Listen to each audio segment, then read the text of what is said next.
Hello, today we will be making strawberry santas. It's very simple, very fast and very tasty type of entertainment dish. So we have some strawberries, which is we flat the top and it's all hard, and we cut it a little bit top of our strawberries.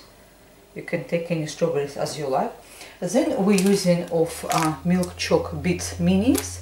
That's what they look like. It goes for eyes. And I beat a little bit of thickening cream with the powder icing sugar, but you can also use cream cheese beat with a caster sugar, which is I will enclose the whole recipe in the description box. So what we do is we just simply take our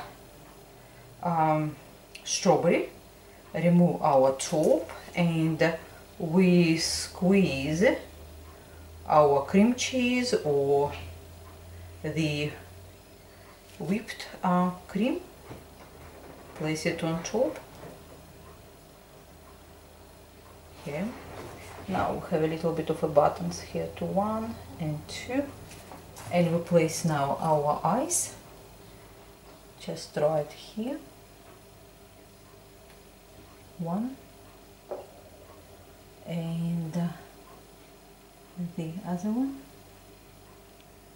and as you can see, this is our little center.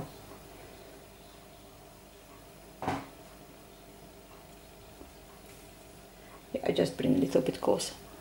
Well, I hope you do like it for this very speedy entertainment. Thank you very much for your time with me, and until next time, goodbye.